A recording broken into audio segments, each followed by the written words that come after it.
첫 번째 모습은 무엇이었습니까? 그 눈에 하나님을 두려워하는 빛이 없다. 1절 보세요. 악인의 죄가 그의 마음속으로 이르기를 그의 눈에는 하나님을 두려워하는 빛이 없다. 악인의 첫 번째 특징은 하나님을 두려워하지 않는다는 것이었어요. 자, 그렇다면 이 악인의 두 번째 모습은 무엇이었습니까? 그 두 번째 모습은 자기가 무슨 죄를 지어도 아무도 그것을 보지 못한다. 그래서 내가 무슨 죄를 지어도 그 죄로 말미암아 미움을 받지 않는다. 그 죄에 대한 벌을 받지 않는다 라고 생각하는 것이었어요. 그런 악인의 모습이 2절에 나와 있습니다. 그가 스스로 자랑하기를 자기의 죄악은 드러나지 아니하고 미워함을 받지도 아니하리라 함이로다. 이것은 사실 악인의 첫 번째 모습과 똑같은 것이라고 그랬어요. 악인의 첫 번째 모습이 뭐예요? 하나님을 두려워하지 않는다. 악인의 두 번째 모습은 내가 짓는 죄를 아무도 보지 않는다. 대표적으로 누가 보지 않는다는 거예요? 하나님이 보지 않는다. 좀 더 심하게 말하면 하나님은 계시지 않는다라는 그런 말이, 하나님이 내가 무슨 죄를 지어도 보지 않는다라는 말은 하나님을 의식하지 않는 것을 말하는 것이고, 하나님을 의식하지 않는 것은 곧 하나님이 계시지 않는다고 생각하는 것이죠. 이것이 바로 악인의 또 한 가지 모습이. 자, 그런데 악한 자의 모습은 이것이 전부가 아닙니다. 또 있습니다. 지금까지 생각해 본 것들보다도 더 대표적인, 악한 자들의 더 가장 중요한 그런 모습이 한 가지 더 있어요. 그것이 무엇입니까? 3절에 나와 있는데요. 그의 입에서 나오는 말은 죄악과 속임이라. 악한 자들의 또 한 가지 특징은 무엇입니까? 죄악과 속임. 그 입에서 나오는 말이 죄악과 속임. 늘 남을 속이는 거짓말 하기를 좋아한다는 것이, 여러분, 이것은 악한 사단 마귀의 가장 중요한 특징이죠. 마찬가지 악한 자들의 특징도 남을 속이는 말, 거짓말을 많이 하는 것이, 우리의 입은 하나님을 향해서는 하나님을 찬양하고 하나님을 감사하고, 사람을 향해서는 사람을 칭찬하고 격려하는, 무엇보다 우리의 입은 항상 진실을 말해야 돼. 진리를 말해야 돼. 그러나 악한 자들의 입은 전혀 그렇지 않는다는 것이, 늘 죄악된 말, 거짓된 말, 남을 속이는 말들을 하기를 좋아합니다. 그래서 성경에 보면 이 악인의 특징에 대해서, 악한 자들은 거짓말을 한다는 것에 대해서 자주 이야기. 시편 52편 2절과 3절을 보면 내 혀가 심한 악을 꾀하여 날카로운 삭도같이 간사를 행하는도다. 내가 선보다 악을 사랑하며 의를 말함보다 거짓을 말함이니라. 또 시편 109편 2절 3절에도 그들이 악한 입과 거짓된 입을 열어 나를 치며 속이는 혀로 내게 말하며 또 미워하는 말로 나를 두르고 까닭없이 나를 공격하였음이니라. 이런 말씀들을 보면 어때요? 악한 자들은 거짓말을 많이 한다. 그 거짓말로 나를 괴롭게 하고 나를 공격하고 나를 힘들게 한다라고 이야기하고 있는 것을 보게 돼요. 근데 이런 말씀들을 자세히 보면 어때요? 악한 것과 거짓말하는 것을 동일한 것으로 그렇게 표현하고 있는 것을 볼 수 있어요. 다시 한번 볼게요. 시편 52편 3절 보면 내가 선보다 악을 사랑하며 의를 말함보다 거짓을 사랑하는도다. 선에 대해서는 선보다 악을 사랑한다. 선은 의를 말하는 것으로 표현하고 있고 악은 거짓을 사랑하는 것으로 표현하고 있어요. 그래서 악은 곧 거짓으로 그렇게 말하고 있죠. 시편 109편 2절도 마찬가지. 그들이 악한 입과 거짓된 입을 열어, 악한 입과 거짓된 입을 역시 같은 것으로 표현하고 있죠. 악한 입과 거짓된 입을 열어 나를 치며 속이는 혀로 내게 말한다. 이처럼 악한 자들의 가장 중요한 특징은 거짓말하는 것이, 아니 악한 것은 곧 거짓말하는 것이. 그러므로 우리는 어때? 우리의 말에 어떤 사실이 아닌 가식적인 말이나 거짓된 말이나 이런 말들이 우리 입에서 나오지 않도록 늘 애쓸 수 있어야 돼요. 성경이 왜 이런 말씀들을, 오늘 몇 구절 읽었지만 이 몇 구절뿐만이 아니죠. 성경은 거짓말에 대해서 얼마나 자주 이야기하고 있는지 몰라요. 얼마나 많이 이야기하고 있는지 몰라요. 왜 성경이 그런 거짓말에 대해서 자주 이야기할까요? 그런 악한 말에 대해서 왜 자주 이야기할까요? 이 거짓말처럼 사람을 괴롭게 하고 힘들게 하는 것이 없기 때문에 그래요. 누가 나를 꼭 주먹으로 때려서만 나를 괴롭게 하고 아프게 하는 게 아니, 주먹으로 나를 때리는 것보다 때로 어떤 사람의 입에서 나오는 거짓말이 나를 더 아프게 하고 나를 더 힘들게 하는 경우가 많아요. 그래서 성경은 뭐라고 말합니까? 죽고 사는 것이 혀의 힘에 달렸나니 혀를 쓰기 좋아하는 자는 혀의 열매를 먹으리라. 죽고 사는 것이 혀의 힘에 달렸다. 내 말 한마디에 어떤 사람이 죽기도 하고 살기도 한다라는 것이. 그래서 야고보서에 있는 말씀 보면 혀는 아주 작은 것이다. 배 뒤에 붙어있는 조그만 키와 같다. 그러나 그 조그만 키가 그 큰 배의 방향을 결정한다.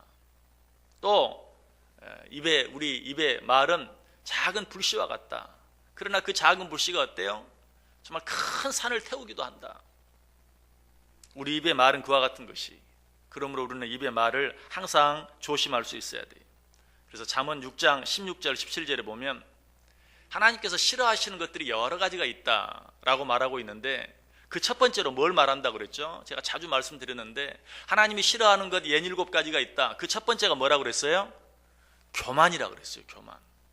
그런데 두 번째는 뭔가 제가 읽어볼게요. 여호와께서 미워하시는 것 곧 그의 마음에 싫어하시는 것이 67가지니 곧 교만한 눈과 거짓된 혀와. 하나님이 가장 싫어하는 것은 교만이다. 그런데 바로 그 뒤에 따라 나오는 하나님이 가장 싫어하는 가운데 두 번째는 뭔가 거짓된 혀. 더 재밌는 것은 그런 세 번째는 뭔가 다시 볼게요. 여호와께서 미워하시는 것 곧 그의 마음에 싫어하시는 것이 67가지이니 곧 교만한 눈과 거짓된 혀와 무죄한 자의 피를 흘리는 손과. 세 번째는 뭐예요? 무죄한 자의 피를 흘리는 손. 자, 거짓말을 하는 혀와 무죄한 자의 피를 흘리는 손. 쉽게 말하면 남에게 거짓말하는 입과 남을 주먹으로 때리거나 칼로 찌르는 그 잔인한 손. 이 두 가지 가운데 하나님이 뭘 더 싫어하는 거예요? 거짓된 입을 더 싫어해요. 남을 때리는 손이나 남을 찌르는 손이나 이것보다도 거짓말하는 입을 더 싫어한다. 왜 그래요? 남을 때리는 것, 내가 누구한테 맞으면 어때요? 멍이 생깁니다. 그러나 시간이 지나면 어때요? 멍은 없어져요. 누가 나를 칼로 찌릅니다. 상처가 납니다. 피가 납니다. 그러나 조금 있으면 어때요? 아물어요. 그러나 말로 입은 상처는 어떻습니까? 그렇게 쉽게 아물질 않아요. 아니, 그런 상처는요 시간이 지나갈수록 막 더 커지기도 해요. 그래서 하나님께서 내가 이러이러한 것들을 싫어한다. 첫 번째는 교만 싫어하고, 두 번째는 거짓말하는 입 싫어하고, 그 다음으로 무죄한 자의 피를 흘리는 손을 싫어한다. 나는 무죄한 자의 피를 흘리는 손보다 거짓된 말을 더 싫어한다. 이처럼 말은 무서운 것이, 특별히 거짓말은 무서운 것이. 그래서 성경은 악한 자들의 특징에 대해서 이야기하면서 그들은 속이는 말을 한다. 그들은 거짓말을 한다. 시편 52편 2절 보면 내 혀가 심한 악을 꾀하여 날카로운 삭도같이 간사를 행한다. 이 거짓말하는 혀는 날카로운 삭도같이 다른 사람을 찌르고 다른 사람을 아프게 하는 것이다 라고 이야기하고 있습니다. 그렇다면 우리가 이 하나님 보시기에 악한 자들이 되지 않기 위해서는 어때야 돼? 혀를 조심해야 돼. 말을 조심해야 돼. 입을 조심해야 돼. 그러지 아니하면 그 입으로 다른 사람을 괴롭게 할 뿐만 아니라 하나님께서 가장 싫어하는 악한 자가 될 수밖에 없다는 사실. 어떻게 우리가 혀를 조심해야 합니까? 이 혀에 대해서, 말에 대해서 말씀드릴 때마다 꼭 말씀드렸어요.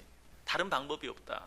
말을 조심하고 혀를 조심할 수 있는, 입을 조심할 수 있는 다른 방법이 없다. 어떤 방법이 있다고 그랬어요? 말을 적게 하는 것. 말을 적게 하는 것 외에 다른 방법이 없어요. 아무리 조심해도 말이 많으면 실수할 수밖에 없어요. 잠언 10장 19절에 말합니다. 말이 많으면 허물을 면하기 어려우나 그 입술을 제어하는 자는 지혜가 있느니라. 전도서 5장 3절도 걱정이 많으면 꿈이 생기고 말이 많으면 우매한 자의 소리가 나타나느니라. 여러분, 거짓말도요 꼭 하려고 작정만 해서 하는 거 아니에요. 말을 막 많이 하다 보면 나도 모르게 거짓말이 나와요. 누구하고 얘기를 하는데 막 그냥 정신없이 말하다 보면 나에 대한 어떤 공격이 나올 수도 있고 내가 싫어하는 말이 나올 수도 있고, 그러다 보면 그 말에 대해서 변명하다가 그 말에 대해서 설명하다가 나도 모르게 내가 거짓말 할 때도 있는 거예요. 거짓말도 말을 많이 하다 보면 나도 모르게 하게 돼요. 여러분, 우리는 입을 조심하기 위해서, 혀를 조심하기 위해서 어때요? 마땅히 말을 적게 해야 한다. 그래서 솔로몬은 이렇게 이야기합니다. 너는 하나님 앞에서 함부로 입을 열지 말며 급한 마음으로 말을 내지 말라. 오늘 악한 자들의 두 번째 특징이 뭐라 그랬죠? 첫 번째는 하나님을 두려워하지 않는다. 두 번째는 하나님은 아무것도 보지 않는다. 이 말은 바꾸면 뭐예요? 하나님은 아무것도 듣지 않는다. 우리가 말을 함부로 하게 되는 것도 결국은 하나님이 보지 않고 듣지 않는다고 생각하기 때문에 말의 실수예요. 그래서 솔로몬은 말해요. 너는 하나님 앞에서 마땅히 말을 적게 할지니라. 하나님이 지금 네 앞에 계신다고 생각하고 말해라. 하나님이 지금 네 모든 말을 듣는다고 생각하고 말해라. 그것 외에는 우리가 말에 실수하지 않는, 말을 조심할 수 있는 다른 방법이 없다라고 이야기하고 있습니다. 하박국 2장 20절에서는 말합니다. 오직 여호와는 그 성전에 계시니 온 땅은 그 앞에서 잠잠할지니라. 우리는 말들을 조심하면서 할 수 있는 대로 말을 적게 할 수 있어야 된다. 사람들도 이 사실을 알아요. 그래서 뭐라고 말합니까? 가만히 있으면 중간이라도 간다. 또 침묵은 금이다. 말 잘하는 것도 중요하지만 그것보다도 말을 하지 않는 것이 더 아름다운 것이다. 금이다 라고 그렇게 표현하고 있어요. 성경도 말합니다. 잠언 17장 28절에 미련한 자라도 잠잠하면 지혜로운 자로 여겨지고 그의 입술을 닫으면 슬기로운 자로 여겨지느니라. 여러분 정말 그렇죠. 내가 말을 잘해가지고 야, 저 사람 정말 똑똑한 사람이다 라고 인정받기는 쉽지 않아요.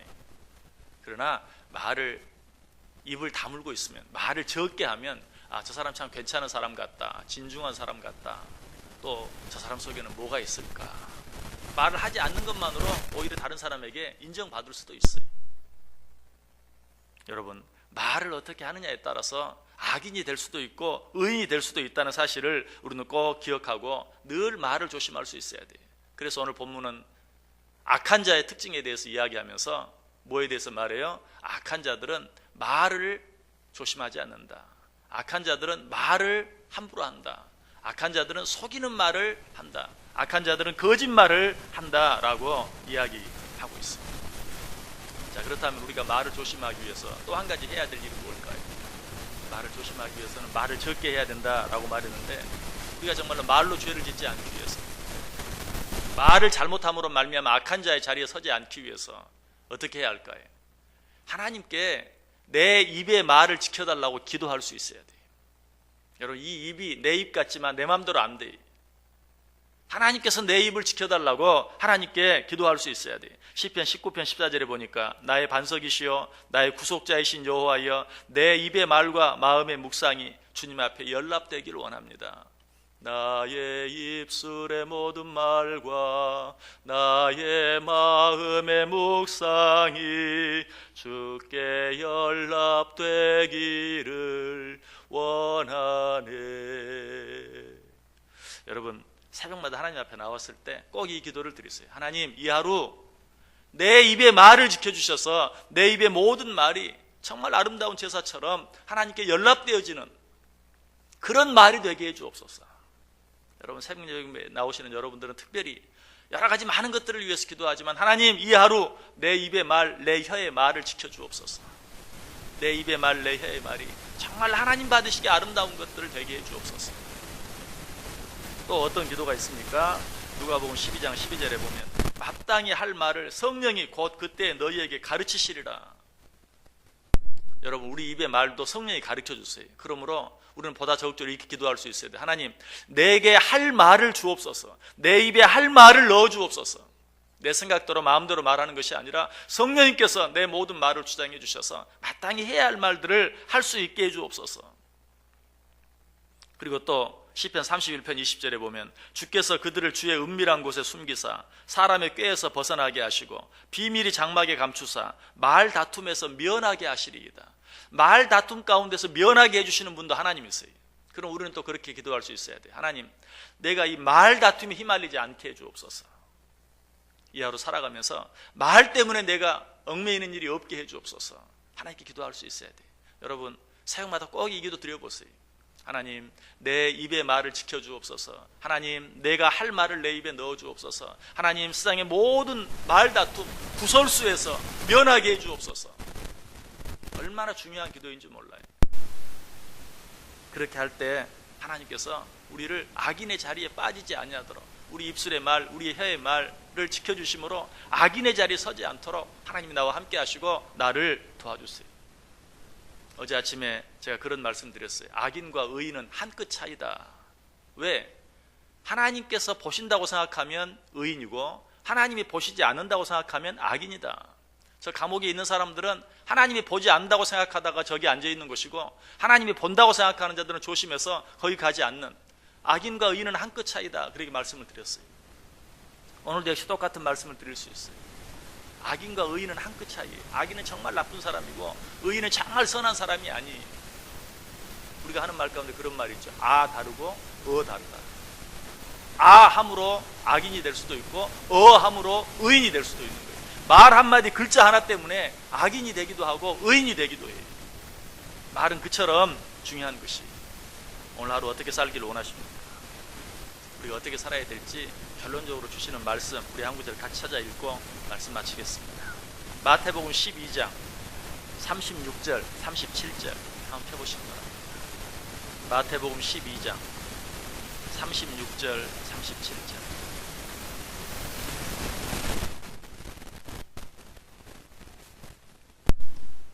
마태복음 12장 36절 37절 같이 읽습니다. 내가 너희에게 이르노니 사람이 무슨 무익한 말을 하든지 심판날에 이에 대하여 신문을 받으리니 내 말로 의롭다함을 받고 내 말로 정죄함을 받으리라. 내가 무슨 무익한 말을 하든지, 이 말은 내가 농담으로 한 말이라 할지라도 네가 하나님 앞에 갔을 때 그 말에 대해서 신문을 받으리라. 여러분, 이 하루도 이 사실을 생각하면서 하루를 사세요. 이 사실을 생각하면서 말하고 행동해 보세요.